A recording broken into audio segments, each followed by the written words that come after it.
All right, that was Colin Gow with our theme song podcast. This is Steve Shoney. I'm the city manager for the city of Upper Arlington. I am, as always, with my faithful sidekick. I own it. And co-host who thinks he owns the program. No, I own the fact that I'm the sidekick. Oh, you own the fact that you're the sidekick. Darren Shulman. And I'm the city attorney. You are the city attorney. And we have a returning favorite. Is this our first return guest? You've been on more than once, right? I've been on a few times. Well, you've kind of snuck your way in, but she's official this time. We have the one, the only, the real deal. Jackie Thiel. I'm back. Is back, and we're recording this on the 28th, which means we're right before Halloween, which means everybody's still got their pumpkins on their front porch, or in my case, our back porch. But those pumpkins very soon are not going to be so pretty. Well, and if you're like some families that have younger kids and you got too excited, you might have rotting pumpkins already sitting on your front porch. Oh, you got them a little too that early? have, like, the black bugs and the face is getting all frowny now. And with Halloween Monday, you're like, what am I going to do with this? Should I throw it in my trash can? Should they throw it in their trash can? No, do not throw it in your trash can. Should you throw it in your yard waste? You should not throw it in your yard. Oh, really? Yeah. So you're dropping some major knowledge. The first answer, I think we wouldn't have had her on the show if the answer was just pitch it in the trash. Like, that'd be too obvious. But I'm surprised by the second answer. Well, fun fact, with all of our waste reduction that we've done in Upper Arlington, which I know doesn't sound very exciting, but since 2017, we have diverted over 1 million pounds from the landfill. So congratulations, us. We're all doing really good. 1 million pounds. 1 million. Yeah, you got to go Dr. Evil when you drop 1 million. Yeah. And So what do you do with the pumpkins? I'm like lying in wait here. so at Fancyburg, if you've participated the last couple years, we put out big bins, and we do this with our partner Go Zero. And you can come drop pumpkins, you can drop gourds. And last year, we collected 100,000 pounds of pumpkins and gourds. That is an inconceivable amount of pumpkins and gourds. Yeah, Just from Upper Arlington. Yep. Well, and other communities Other people can could come and do it, but more and more people are catching on. Like, we were the first to do this. Thank you, Katie Reese, in public service. But if you look now, many other communities are doing this, including the city of Columbus for the first time this year. Really? Where do they go when you drop them off at Fancyburg? I just wanted to say really. So they'll sit at Fancyburg, and if you need a pumpkin or a gourd for Thanksgiving, you can also go dumpster diving if you're interested in that. I know that sounds weird, but last year I went out there. Whoa. It's not literally climbing into a dumpster. Time out. Can we cut out the part where the assistant city manager, who also helps staff the Upper Arlington Board of Health, is telling people to go dumpster diving? Please tell me you're not telling people to go dumpster diving so that then they can make a pie. No, not to make a pie. Oh. Maybe just for some decorations. I mean, there are little pumpkins in there. If you really wanted to make a pie, maybe you could. But you'd be amazed how many people get pumpkins and gourds for just decoration and don't even carve them. And then they've participated in this. And so you can go out there, and there's pumpkins and gourds for days that have never been touched. I think Steve might have cut you off. Were you about to admit that you went dumpster diving for pumpkins? Because you were like, and Steve's like, wait a minute.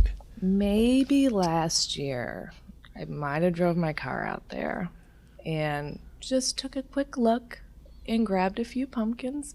They are also good for training opportunities.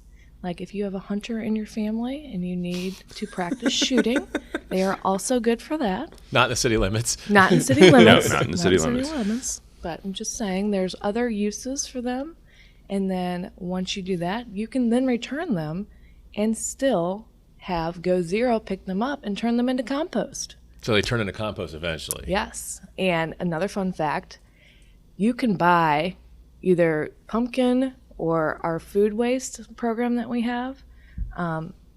You can go on Go Zero's website and you can buy your own food waste compost. For real? Mm-hmm.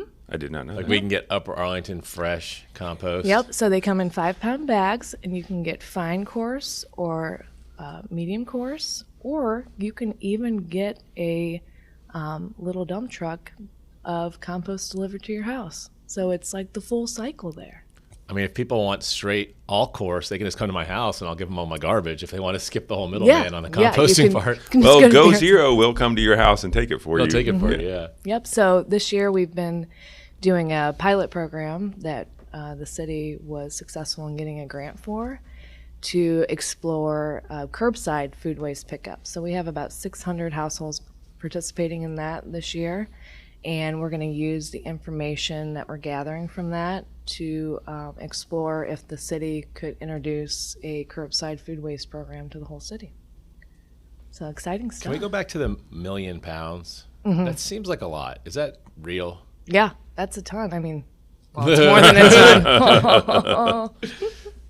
Yeah, I mean, you think about it's the little things. So, like, we have electronic waste collection that we do too. So, if you're familiar with our public service building at 4100 Roberts Road, just inside the main doors there's big bins that you can drop off electronic waste instead of having that go in the landfill.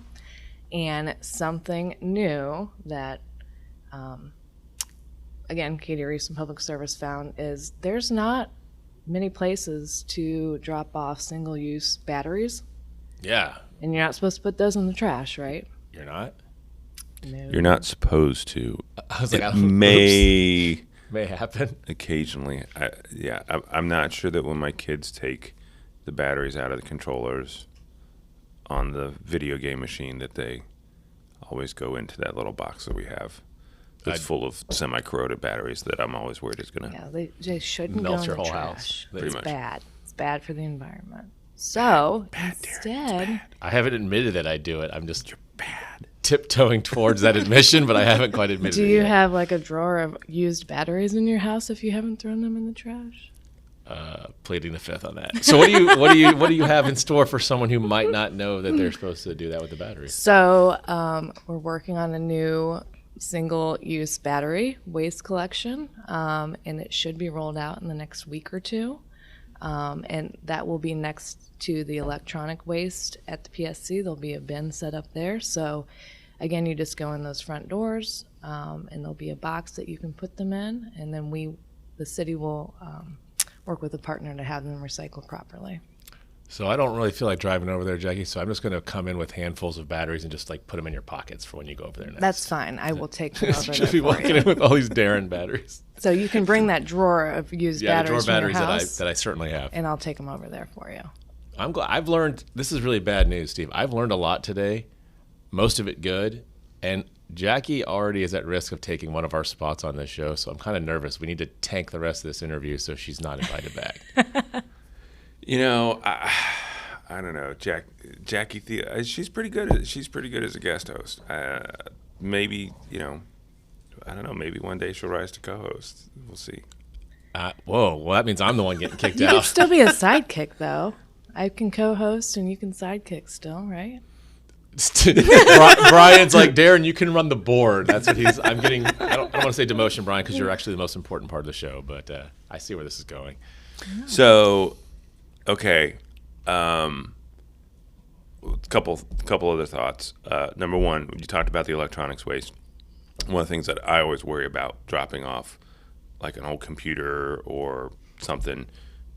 What do we do to make sure that somebody's not going to come in, rip a hard drive out of something, rip some kind of memory chip out of something, and do mean and nasty things?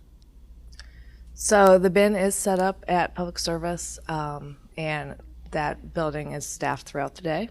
And we have cameras set up too. So if someone was to do some foul play over there, we have cameras set up so that we can investigate and figure out exactly who it was and what happened. So not to deter anybody from going over there, but we do monitor where we have people doing public collection. And I would probably advise if you're getting rid of a computer, you should probably try to delete most of your sensitive information before getting rid of it. Mm-hmm. So another big program that we're doing right now is leaf pickup. So I leaf have collection. noticed this thing. Yeah. All right, Darren. So you're relatively new to the community. Are you supposed to put your leaves in the street or up on the curb? So I know from like This may cost you your job if you answer it. I know from, well, I think I might get in trouble here, but I know from like a stormwater management perspective, you're not supposed to put it in the street because it gets in the gutters and like causes problems. So I'm guessing the little green right-of-way strip is technically where it's supposed to go. All right. How to score? You got 100%. Good job. Boom. Yep. Although I see them all over the place in the street. That said, the teams will pick them up if they're in the street. If you put them in the street, because my street used to have the sidewalks on the curb, and to put them up there, you'd block the sidewalks, and we're pretty close to the high school, and so we used to put them in the street, and that's okay. If it's not going to rain, you can put them at the edge of the street or as close, to the curb as you can. Maybe try doing it on the day before your day as opposed to like the day after your cleanup day. Yes. And you can go online and kind of see where we are. You can always call public service to kind of see what your days, when we think we're going to get to your route. We're having a really early leaf season this year as opposed to, if you think back to last year, we were picking up leaves towards Christmas, and that gets into snow and ice. And remember, snow and ice always takes a safety priority over leaf collection, so it kind of gets complicated. But this year it looks like we're going to be in really good shape because we had that cold, rainy weekend that dropped a ton of leaves. All into my gutters. All into like from out the entire city, they somehow managed to in my gutters. Right. How far back can the... Well, that's because, actually, you didn't realize this, but we have been picking up already and just taking them over to your house. Just shooting them up on my roof. How far back can that, it's like a robot arm thing, go to get the leaves? Yeah, so I actually went out with the crews last Monday because I hadn't been able to use one of our new leaf trucks yet. And I wanted to use the robot arm, basically. So you have a joystick that you have two different controls. One can reach out to the right, and you can go out about 8 feet, and then you can tilt it different ways. And I was surprised how heavy the leaves were already. I might have had leaves in my underwear at the end of that day. Wait, how do leaves get into your underwear from a robot? Yeah, there's something else going on here. Like you have a robot arm and they're getting in your underwear. So I have a lot of respect for our crews because when it's dry, I mean, there was times when it was just raining sprinkles of leaves on me, and I was doing my best, but I missed a little spot here and there. And what I found is when you pile leaves next to a tree or a fire hydrant, we can't get that close to those. And so if you see us missing those spots, just rake them into an open area and we'll pick them up the next round. And more important, well, trees and fire hydrants are really important, but if you have your mailbox out on the street. And Jackie is out there. Not Jackie. No, I'm a pretty good leaf picker-upper. I mean, I feel like I've come a long way over the years. Just being out there with the crews, experiencing it. But we do have a new service director that went out. Former guest Gary. Yeah. Former guest Gary. He may or may not have hit someone's mailbox. We are taking care of it. It's all good, but he will never live that one down. You were there though, weren't you? I was not. I was on a different crew that day. Okay, but, so you were not there. People may have sent me pictures within 5 minutes of it happening. I was trying to make you guilty by association to once again keep you from stealing my job. It's all part of me putting you down to build myself up. Yeah, but the biggest thing is, we're out there. Everything's going really great with leaf collection. Again, this is one of those things I think on an annual basis, if you think of Ohio State Stadium, the shoe, I think we collect up to like 12 feet high as if you filled the entire stadium with leaves. So that's a lot of leaves. So just be patient with our crews. They're out there doing good. If they miss a little spot, it's much harder than it looks to get a complete clean street. They might have had to go around the block again for me to clean up my own mistakes. So I tried. I guess I also want to give a shout out that we even do this because everywhere else I've lived, you put them in these cans and you got to have the bags and you got to drag them out there. So it is a nice service that if you haven't lived somewhere else, you might take a little bit for granted because I always have that like my bag is full. I don't want to go buy more bags, but I got to do my yard. So Well, I do have to do a pitch for our green team. So I'm part of our green team, which is our sustainability efforts for Upper Arlington. And if you're into that kind of thing, the best thing to do is not rake your leaves to the curb. It's actually to use your lawnmower and mulch them into your yard. It's actually better for your yard. It will help with weeds the next year. It helps promote better growth of your grass, and it's more sustainable for the environment. So if you're willing, you can get out there and mow your leaves and mulch them into your grass. So another fun fact. That's awesome. Well, Jackie, thank you for coming on today. We are going to do something a little bit different today. So one of my favorite podcasts to listen to is a podcast called Smartless. Have you ever listened to that one? No, Smartless. Smartless. It's Will Arnett, Jason Bateman, and Sean Hayes, which They're all funny. they're all pretty funny. And the way they do their guest intros is one of the three guys will pick a guest, the other two don't know who it is, and they run through their bio to see if the co-hosts can guess who the other guest is. So there's another guest. There's another guest. We lied to you earlier. Oh, okay. Okay. All right. So am I guessing or is Jackie guessing? You're Or does guessing. Jackie know? Okay, I'm guessing. Okay. Well, Jackie knows.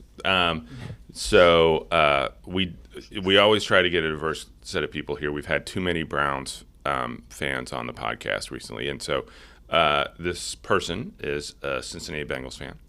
Okay. When I asked about their favorite musical genre, they said it would be soft pop, such as Ed Sheeran, One Republic, Pink, Adele, Kelly Clarkson, and Sam Smith. I mean, that sounds like my musical genre. I love this person. And it's not one of Jackie's daughters. I can guarantee you that. They are relatively new to Upper Arlington. Okay. They they were a college professor for a number of years. Taught at a school that, as an OU grad, I'm not a big fan of. Wait a minute. I keep going. When we ask our guests what is their, we always ask our guests some questions, and one of them is always, what is your kind of geekiest, like most guilty pleasure? And this guest admitted that his geekiest guilty pleasure was indeed my co-host and sidekick, Darren Shulman, our guest today. I think I know who this is. Who do you know who it is? Is it my dad? It is your father. What? It is Gary Shulman. Happy birthday, Darren. Oh my God, this is amazing. Happy birthday, Darren! Oh, and it's a Transformers cake. Even better. Thank you so much. I was surprised, except I think the third clue I started thinking like, okay, something's up here because I know the Miami clue got me. So, Dad, good to see you. Is this your first time in your city's city hall area? It is. It's the first time almost anywhere. So I thought about also listing him as our number one fan, our only super fan.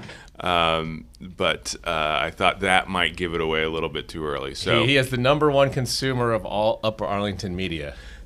And I also thought about saying that he has known you longer than anyone, with maybe the exception of one person being your mother, and I thought that might give it away. Tip it off, too. Yeah, the first impression, certainly enough. Yeah. So, which one of you wants to tell the story? So, by the way, for our listeners, today is Darren's birthday, so we thought we'd do something a little bit special to surprise This is Darren. awesome. And Gary was kind enough to play along with us. So when I was talking to your dad, by the way, this has been in the works for weeks. I literally had no idea. This is so weird. I'm I like, might kinda- have reached out to your brother. Yeah. So before we do start bench cut, which one of you wants to tell? Actually, I'll let Darren give the story and why he thinks we have Transformers on. Oh, I know exactly why we have Transformers on this cake. I forget how old exactly I was, but I was having. Can I tell the story? Is Mom gonna get mad? No, she knows about it. Okay. So I was so excited for this birthday. I loved Transformers growing up, and it was going to be a Transformers birthday party. And I guess I was so excited, I was acting like a spaz, and I got kicked out of my own birthday party and had to go to my room while all my friends got Transformers birthday party, and I was in my room. So I remembered that for probably 40 years now. I think I was probably about 5, and it's still... It's one of the traumatic events of his life. Yeah. And my mom gets so sad when I tell that story. She's like, "Oh, Darren, I'm so sorry." But, I mean, it's too late now, Mom. Just kidding. We were hoping that these Transformers would make you spaz out again. It could happen. I'm going to start playing with this one. Well, in fairness, Darren's a good kid, but sometimes he needed some tough love. And I think that's why he worked out to be as good as he is now. We always felt he had, with responsibility, with freedom comes responsibility, and some limits, and he kind of... I got limits, Dad. Yes. I love how you've turned the Transformers birthday party into probably the sole reason of anything successful that I've done. It's like, it's like, I know you're a little bitter about this for 40 years, but you would probably be out on the street if you didn't get kicked out of that party. So that's right. And I can't refute it because you can't ever disprove that. So Yeah.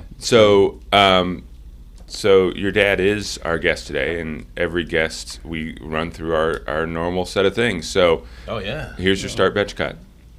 You ready? Okay. And Ready. he knows this stuff because he actually listens to I the know. show. He knows Yeah. what's coming. Darren Shulman. Jeff Shulman. Parker Shulman. Oh! For the listeners, Jeff Shulman is Darren's brother, and Parker Shulman is Darren's daughter. And you can't bail. You have to No, answer. you have to answer. I won't be offended. There's one answer that would offend me. Sorry, Jeff. Well, your most recent guest, because I did listen to the most recent podcast, and where you guys pat yourself on the back when you make these Sophie Choice comparisons here, where it's very difficult. I've been asking you this question, except for Parker, for years, by the way. So What? There's no way out of. Okay, I'm going to reframe the question. no, you got to Well, answer. no, I'm going to answer the question. All right. But the frame is just what you said. Would you have ever let a student in your class come to you when you give them a tough question and say, "Well, let me reframe the question"? I'm going to answer. Sorry, Professor Shulman. I'm just going to answer the question I want to answer. I'm just giving the context in which I'm answering. Okay. All right, you can. The context is the house is on fire. So I'd have to take Parker because she doesn't have any responsibility to know how to get in or out. And Darren would certainly, I'm sure, feel good about his legacy. I'm okay with that. Okay. Yeah. So Parker's safe. Parker was the easy number one answer. Yeah, anyway. that was not going to offend anybody. But here's the thing: you might have made it worse, Dad, because now we're not just cut; we're in a fire. Like someone's getting burned. Somebody's gonna die. Someone's going to die in your exam. Well, but see, I can only carry out one. I can't. You guys are too big to me to carry that out. So we're both dying. You're like, I'm going to save Parker, and you fools are dead. Well, it's your birthday, so I guess you're next. Yes! Oh, Jeffrey gets Jeff. cut. Jeffrey can find his own way out of the fire, I think. He's very resourceful. Well, you've been fire trained. You should not have needed the help. That's true. So now I'm cut. Yes. Steve Yeah. talked me into cutting. You can I carry a finally hose achieved- and I was gonna trust me. I was gonna get you cut one way or Well, the that other. was gonna happen. Yeah, I was gonna talk him into that. So here's the thing. I should say this. So I've been asking my parents this question. Here's who's your favorite. And they never answer that. Yeah. But they didn't just say it's a tie, which would be the easy way out. They would always say, "You're my favorite."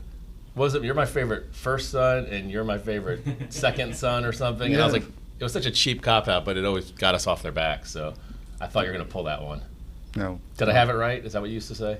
It's something along those lines. Yeah. Yeah. He's It too was smart to pin down. it was a non-answer answer.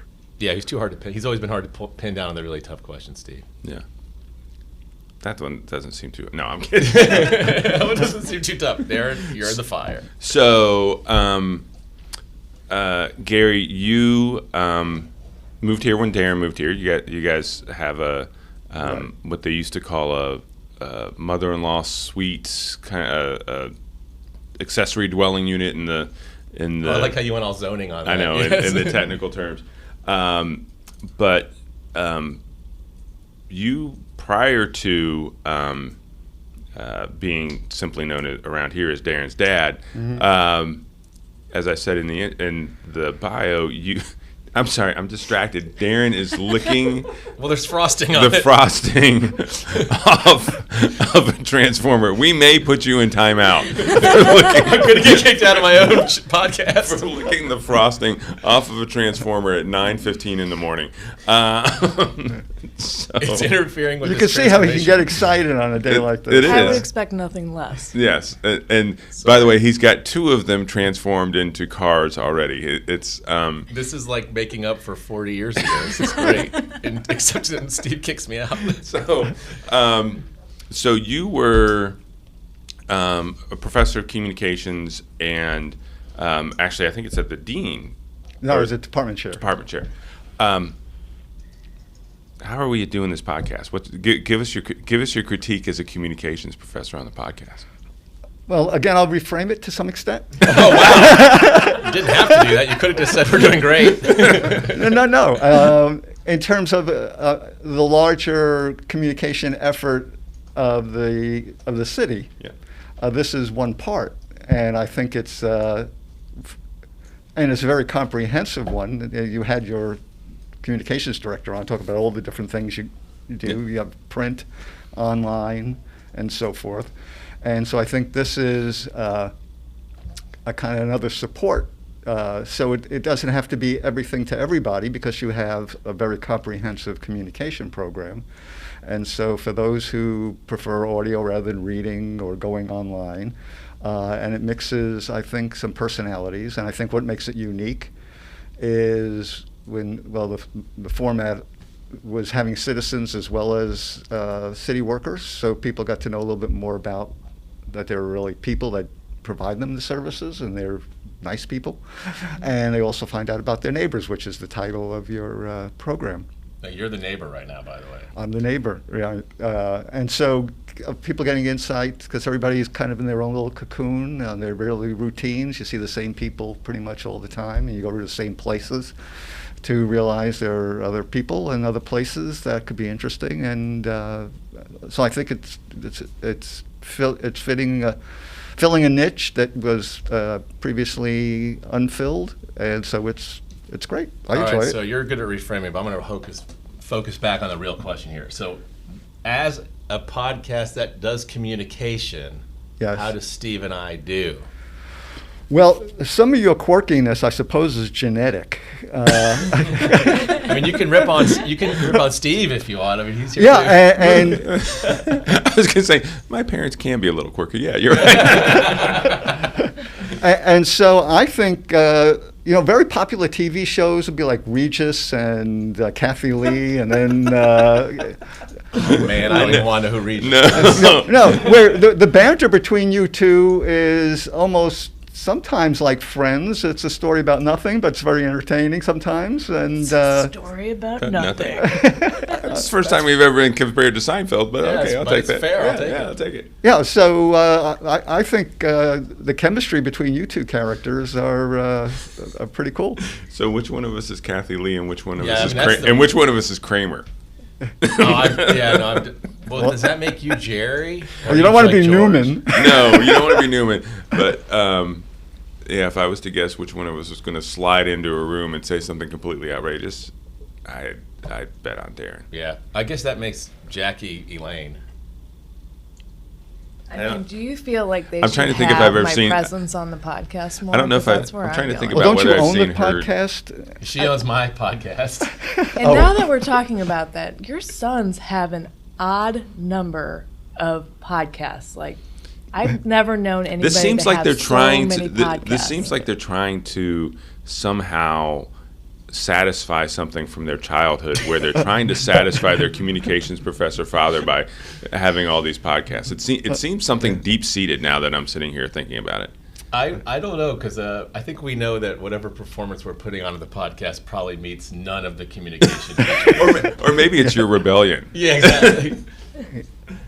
I'm not going to comment on that one. But, He does listen to our podcast, though. Do you have a favorite of your sons? Wait, is this a variation of the bench cut? I mean, Yeah, no. Which son does the best podcast? Well, which pot? Yeah, sure. Okay, so you've got this one, Through the Lens. Through the Lens, which is Darren's film Movie- review. movie movie review. review, and then Shul Bros. And then my brother actually has legit podcasts about like work and business and stuff that are. This is a legit podcast. No, but I mean like. What are you I mean, doing, like, man? I meant in comparison to my movie review. And Oh, sorry. okay. This is the most. Actually, this is the most legit because this is government official.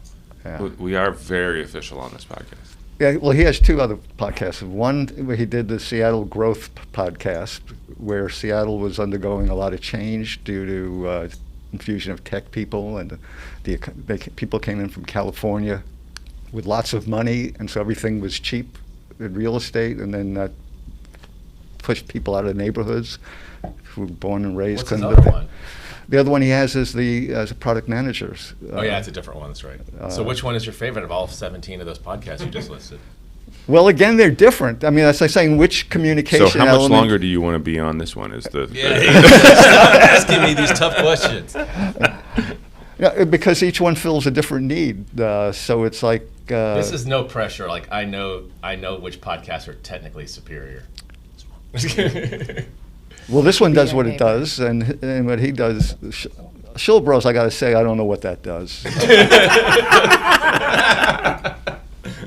But it met it is subjective because it was created because his mother was going through some health issues to entertain her because we weren't going anywhere because she had a compromised immunity, and so they brought the entertainment to her, and we didn't see them in public because they were out in public and she didn't have an immunity, so they brought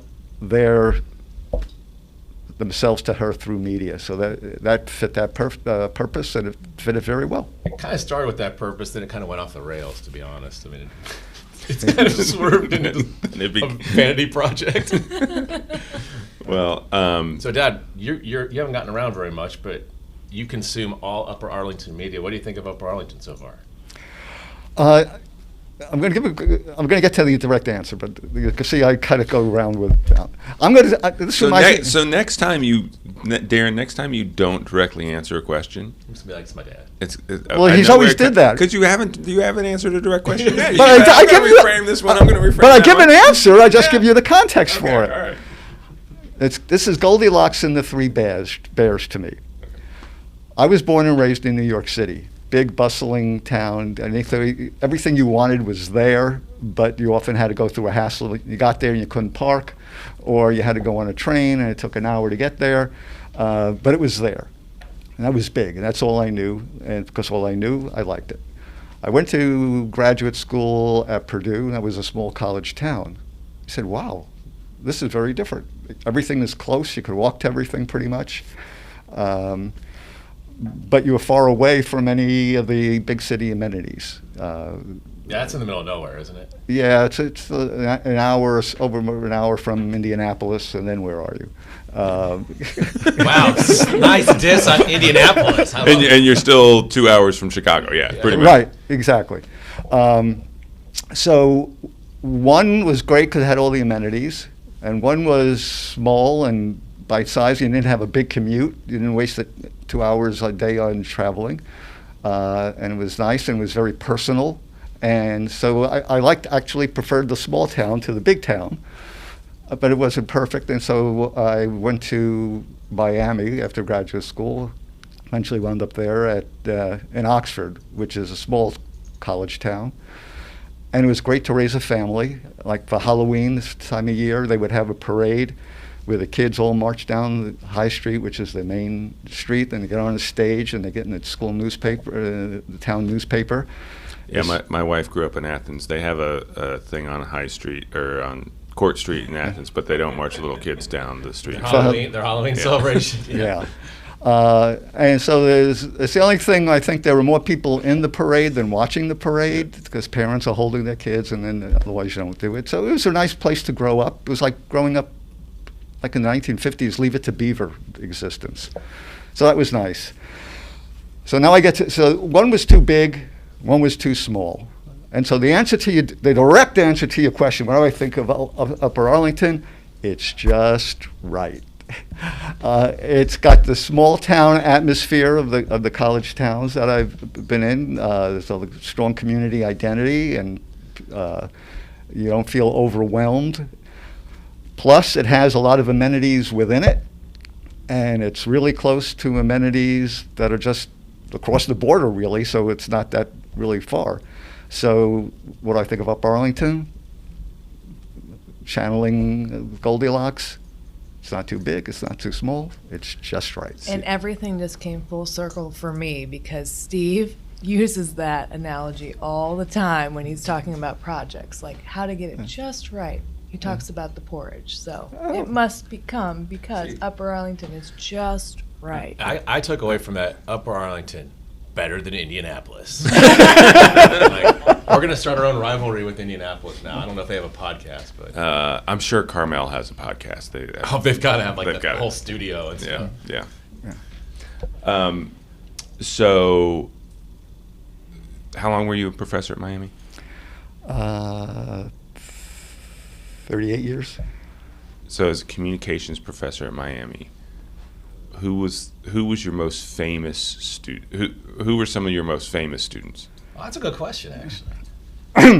Mom had a lot of athletes in her class, didn't she? Oh, your mom taught too? Yeah. Yeah. She had a Chicago basketball player. I think it was Ron Harper. Ron Harper's famous. Yeah. Yeah. Baby Jordan. And famous. Oh, you had. I don't want to answer your question for you, but didn't you have some scions of recycling in your classes? Rumpke. Oh. Relatives of Rumpke. And I didn't realize that they were beyond Southwest Ohio. Yeah, Mount Trashmore down there, just south of Miami. Yeah. Yeah, exactly. And if you can't see it, you could smell it. Seriously, in the summer, you drive by what we call Mount Rumpke because they just had this big dump there. And that's why we're diverting waste from the landfills, everyone. It all comes first circle. He didn't even hear that part. I know. No. We suckered Darren in by saying that we were going to sit and talk, which we did. We had a very productive and nice conversation, a very educational conversation about waste diversion. I had said earlier I learned a lot during that, but I kind of learned more about my dad's answers to his questions, particularly the one about me and Jeff getting burned in the fire.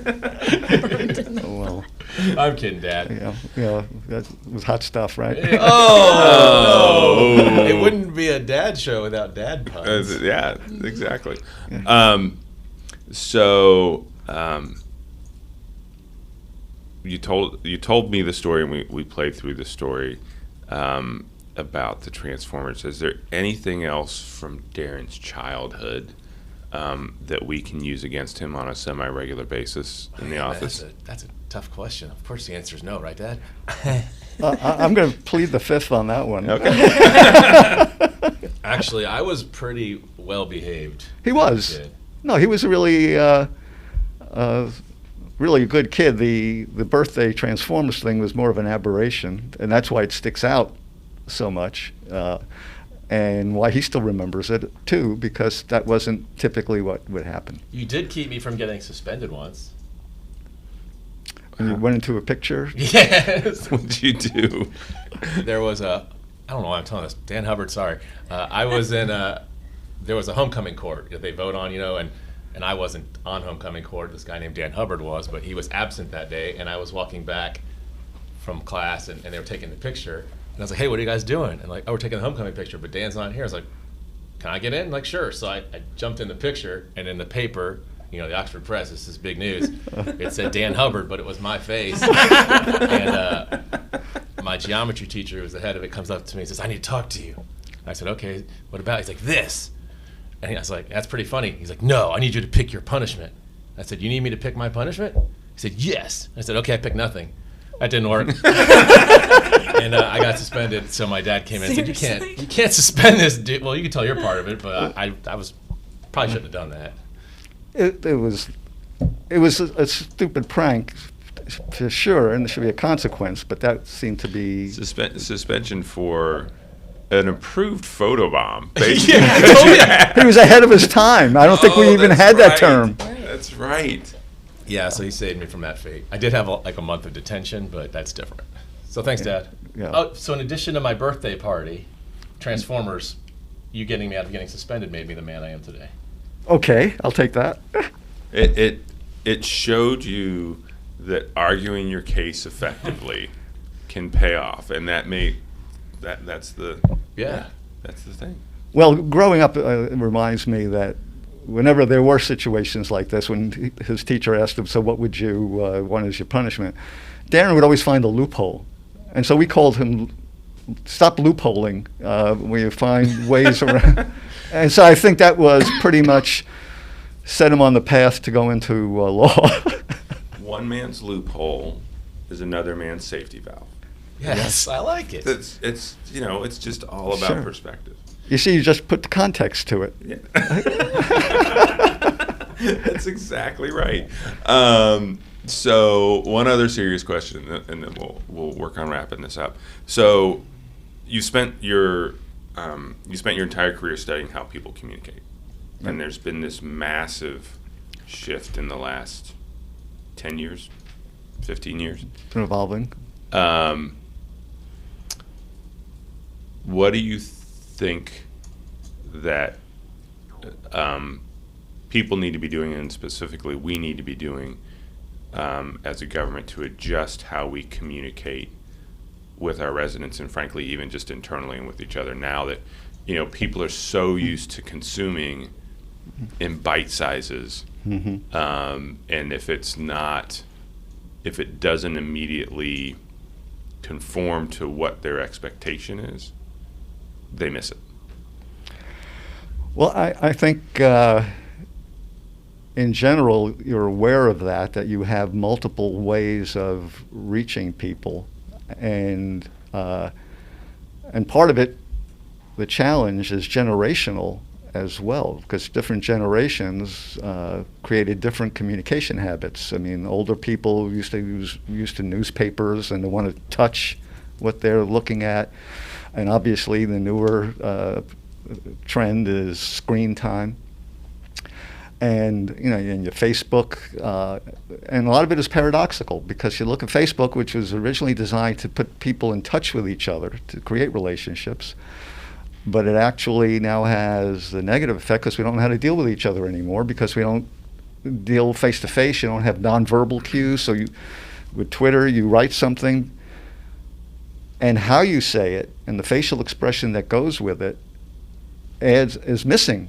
in the digital, just words and so forth. And so something that's meant as a joke can be taken as a threat or offensive. Irony, satire can be totally misinterpreted. And so, and people are more sensitive as well about all these different issues. So what Facebook did, instead of putting us together, it made us more tribal. We identify all these different groups: political, social, ethnic, and people we got cancel culture now. When somebody says something 10 years ago when it was a different context, and now we look at it through the lens of today, and that would be offensive, but then it wasn't offensive. And what do we do to people? And so and everything is now saved forever. So any mistake you make, I mean, we used to tell kids in college, everybody in college, well, most kids, would always have a picture on Facebook with a glass of beer or something and some cockeyed look on their face, and you don't want that. You can't get rid of that. And employers see that. They say, you got to be careful now for what you want to be later. And so there's more tolerance and yes, less tolerance. So again, going back to the question, you have things in different formats. And nothing could be, if it's good for everyone, it's good for no one, because we're so segmented. And so you're trying different ways to get your message across, and I think that's very laudable and commendable. But you never can get communication right all the time. But it's an interaction where you see you got the unintended response, non-verbally, a facial expression, except when people are wearing masks or COVID or something, or a tone of voice. If you see it, immediately you could adjust what you're saying to make a successive approximation to get across what you really meant, not what they got. So what you intend to send isn't always the message that the person receives. But unless you get the feedback, you can't make corrective action. So having a feedback loop is critical. So even when you're not, it's instantaneous when we're sitting next to each other, in front of each other. Online. Can I interrupt you real quick? Yeah. I want to ask, that's an interesting point. When you do we do a lot of like in-person sessions, like more than any city I've ever lived in. Do you find that you've noticed that you can get that feedback with people where you're kind of seeing if they're buying it and you can kind of keep talking to them? I haven't been to one, but I know both Yeah, of as you far have done as a lot like of our them. public meetings and things. Yeah, we do a lot of in-person Yeah. public meetings that, other places don't do. Yeah, so, what I found is through the pandemic, using Zoom to get in touch with people is very convenient. And that if we're giving them information, for the most part, that has been very helpful because someone doesn't have to travel somewhere. They can sit in their family room, get the information, ask a few basic questions, and it's working well. But we found that when we have things that we really need to work with our community on and figure out solutions together, it's much better to do those in person. Yeah. So I know they're not as convenient, but you can have much better dialogue, you can read the room better, Right. you can ask more hard questions and kind of work through those together versus being, even on Zoom, you can still see each other's faces, but it's just not quite the same.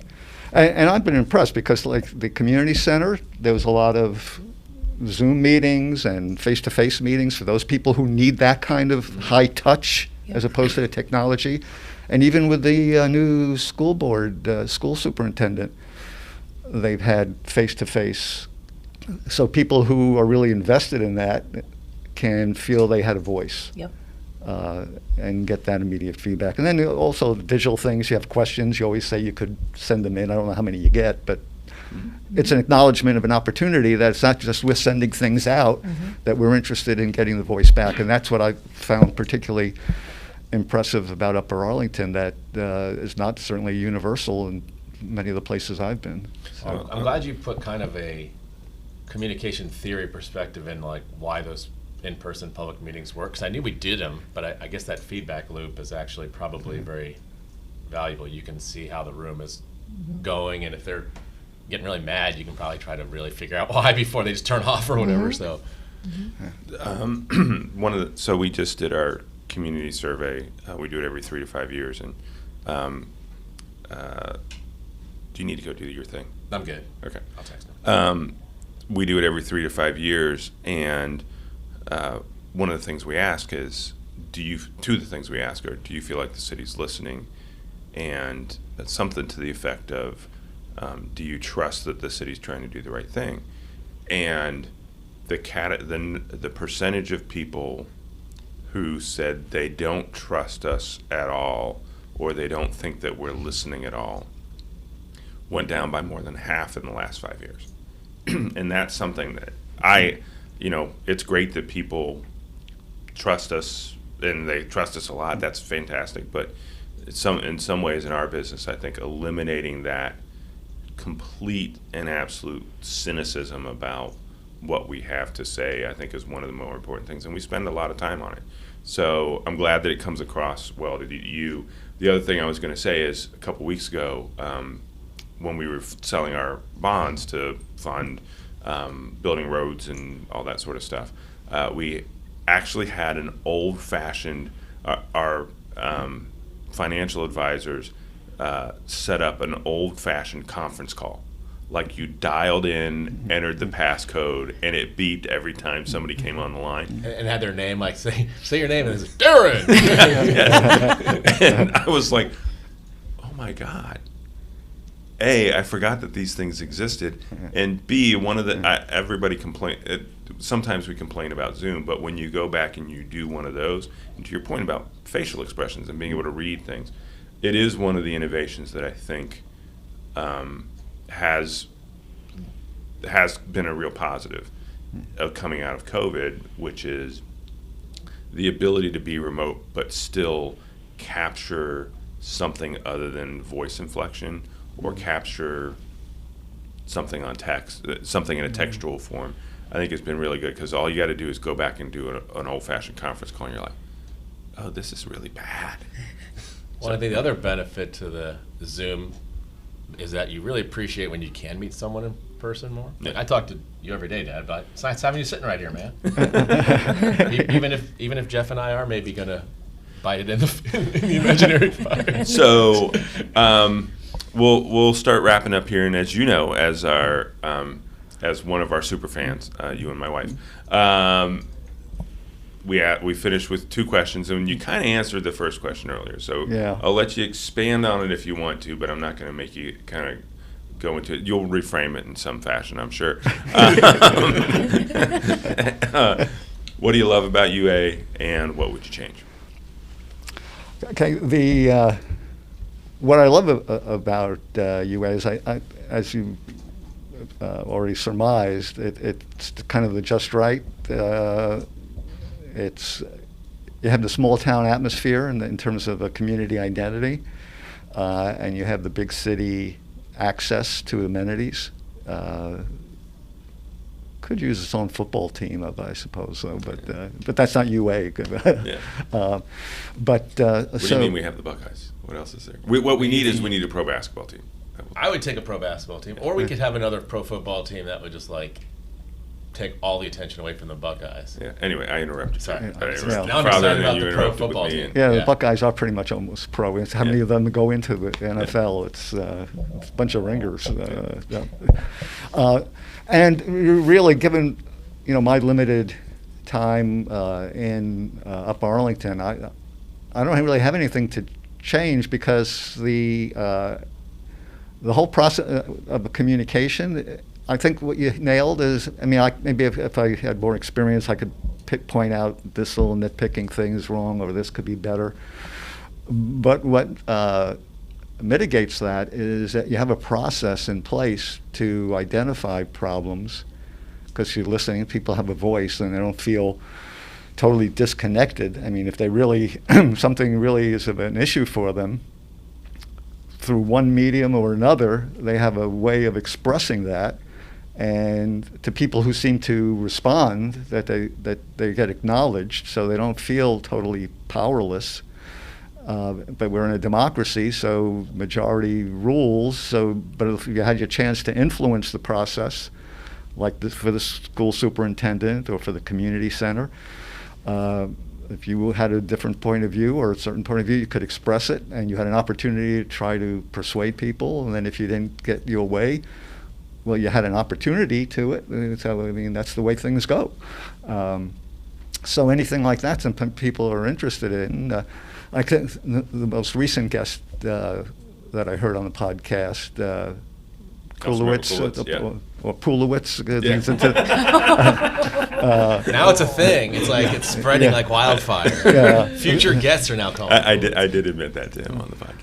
Yeah, so his big thing is swimming, which is good, and if that's a passion of his or an issue, I'm just using it as a case study. Anybody else who has a pet project or issue, they either have the resources to try to implement it, or they could try to build a network of people who are like-minded to volunteer or to get involved to make the change they want. So the process is there to make any corrective action. And even like the police department, you just recently had a review of that, which you never had before. Mm-hmm. So if there were things that weren't quite right, people, other cities, people are talking about defunding police and so forth because it's extreme. They just feel so disconnected from it. You'd had a process to avoid that happening before it becomes a critical issue, by finding out earlier in the process to take corrective action before it becomes something that's, you can't put the genie back in the bottle. You get bonus points for not actually saying anything bad and also flexing major knowledge of all of our podcast episodes. I think you name dropped 6 different episodes in there. So here's the more important thing. So is it more important that your dad didn't say that we were the things that should be changed, or that John Kulowitz didn't say? from a personal like employment Yeah, I know. perspective, coolest, but from like a soul-crushing defeat, I'm glad my dad did not say the city of Upper Arlington needs to replace their city attorney. Oh, that's good. That's That would have good. been worse than actually losing my job, probably. Well, Dr. Shulman, thank you so much You're for very kind. doing this for us. Don't tell him Darren, cover your ears. Earmuffs. Don't tell him I said this. We love working with your son. He is fantastic. He's a great part of the team. And thank you for sharing him with us, and thanks for being part of the community, and thanks for coming on today. Well, and just one last thing. I will say that this is indeed a mutual admiration society that I've walked into because, I've never met you personally, but I feel like I know many of you from this. But Darren has been speaking so highly of this is really what a wonderful place he landed up in as a parent. You always want to see your kids in the best possible situation, and this seems to be it. All right. Sounds good. Thanks. Thanks, Dad. Happy birthday, Darren.